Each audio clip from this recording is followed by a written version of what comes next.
that's fine too. So what that is say you are really interested in being a veterinarian one day, but you don't really know much about the career or what a day on the job looks like. So you reach out to one of your professors or someone you see on LinkedIn that is a veterinarian and say, hey, I'm a student at NC State University. I'm really interested in this career path. I was wondering if we could grab coffee one day and I could just talk to you about what you do. That's all it is. It's not like an interview in the sense that you're getting questions asked of you in order to get a job. It's basically just talking to someone about what they do. So what you could do is write a cover letter with your resume and give to that person so they have a better idea of what you're looking for in the job. The third situation that you could use a cover letter is called a prospecting letter, and that's when you are inquiring about positions at an organization. So if you wanted to work at Google or Cisco or SAS or any company and you didn't see any postings up on ePAC or on Indeed or any kind of word of mouth, what you would do is you would write this letter stating your interest in the company and asking if they had any possible positions available. So the cover letter is not only useful when you're applying for jobs, it's also useful in these other situations. So keep that in mind as well. So how do you know what to highlight in a cover letter? So you really want to make yourself stand out, like I said, professionally and positively, but you also want to be something really unique.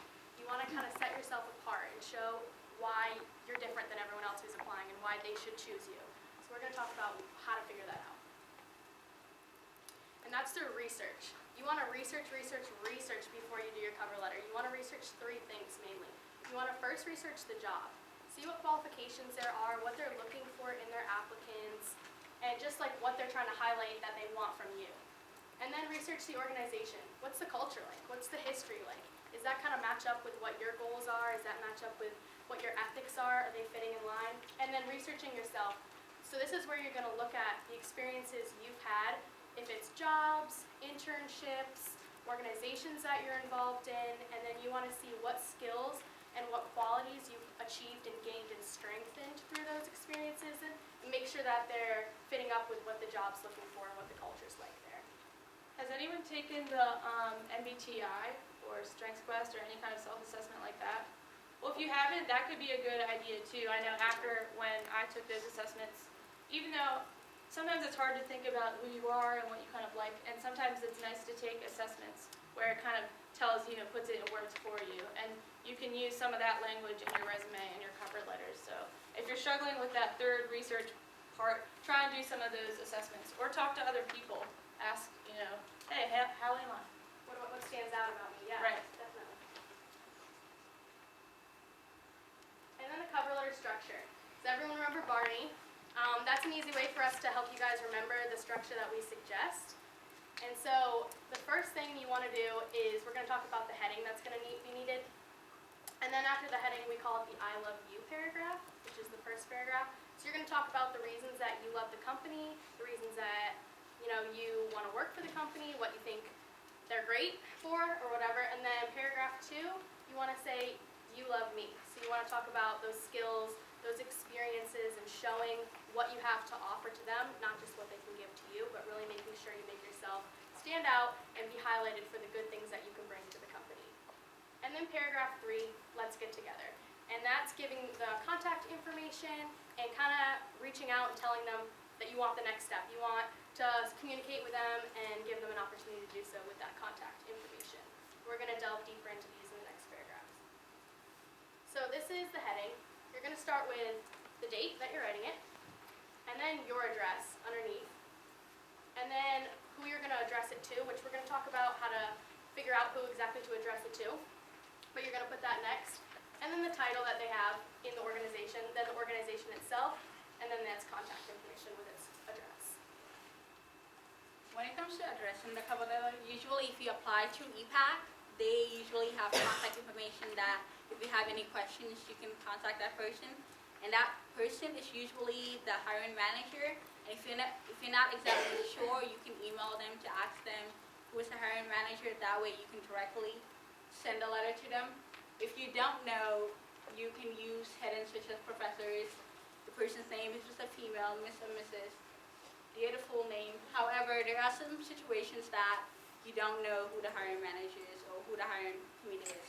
So instead of doing dear sir and madam, which you don't know who the gender is, you can just use the hiring manager or the members of a selection committee. But however, usually most of the time, if you do a little research on the company and the hiring process, they usually have that information available, especially through EPAC and the employee directory. They have a lot of the key members of the hiring committee listed already in their positions, and you can easily find that information online. However, if it's not available, you do have these two headings to use that gives it a safe choice to use. That way you are not offending anyone, which is very good because you don't want the wrong foot forward in the first initial step of applying for that job. Yeah, great point. And LinkedIn is also a way you can look up employers. That's a lot of times how I've figured out, who's going to be interviewing me and their name. So if you don't see it on EPAC, LinkedIn is a great way to find people. So the first paragraph is under the theme I love you, and that's really why you're writing in the first place. So you're going to do a few things in this paragraph. You want to keep it a little more concise than the others. You're going to name the job, the specific position that you're applying for, and how you found it. So different recruiters get tons and tons of cover letters and resumes every day, so you want to be really specific about which position you're applying for in case they are looking at a variety of positions within that exact company.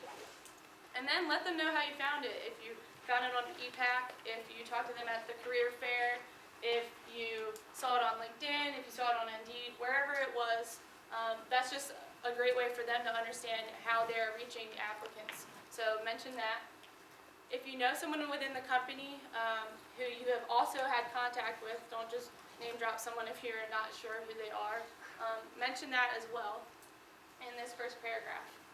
Then you'll also want to show a little knowledge of the company. Say what you like about what they're doing, why the company is attractive to you, and then mention quickly something you would contribute to that company, to that goal. This is a way for you to name the job, how you found it, and then name drop if you would like. So I'm going to read it out. It is with much enthusiasm that I apply for the customer services and sales position with Amazon that is posted on EPAC. My mentor, the CEO of Amazon, Jeff Bezos, suggested that your company would be a good fit for me because of my strong passion for the improvement of lives through the use of widgets. So did they name drop anybody?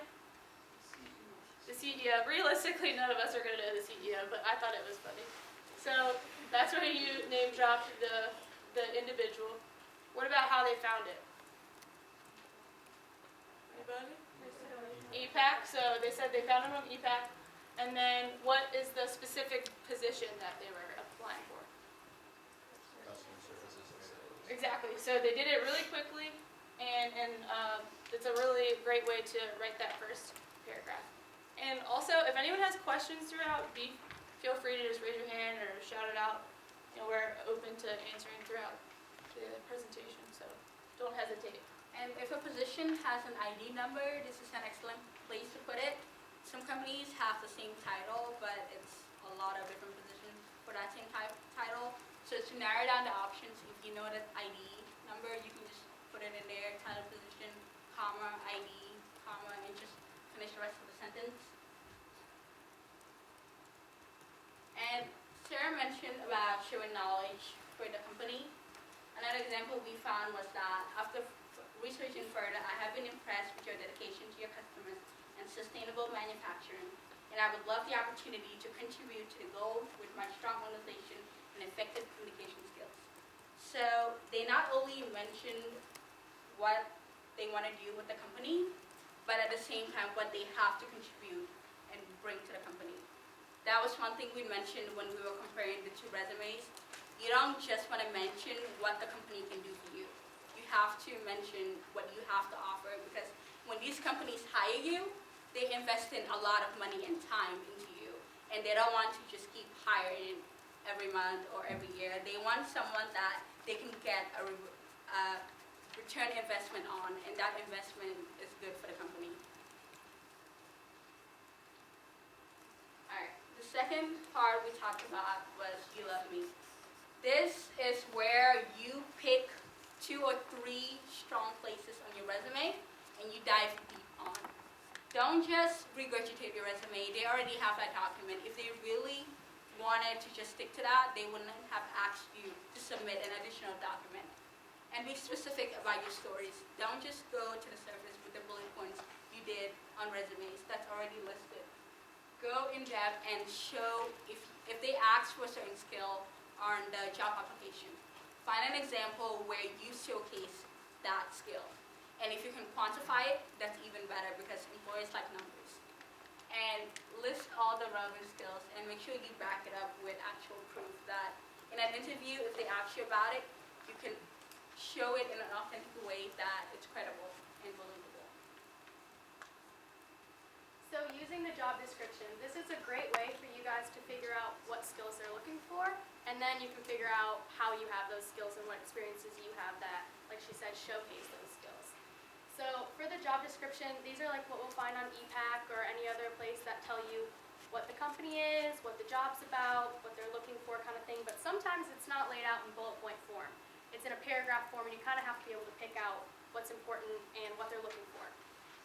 So a great way to do that is in a little table like this, and you can kind of like figure out what the job description is asking for, and then on the other side figure out what you have to offer that fills that description that they're looking for. So in this one, like college graduate, then you talk about your degree at NC State. Or strong communication skills, you talk about some situations in which you had to utilize strong communication skills. So as a writer or a sorority newsletter mediator. Computer skills, same thing, you talk about specifically what you're good at. Not just computer skills, but I'm excellent at Microsoft Office because of whatever you've done. And team player, like she said, quantify. This is a great example. Currently work with a team of 6 people. Or I hold launches for 20 people. Whatever it is, making sure you quantify really helps the employers get a vision of what you've done, how many you've done, who you've done it for, things like that will really help you stand out. You guys have any questions? Yes. Yes, I have a question about when you send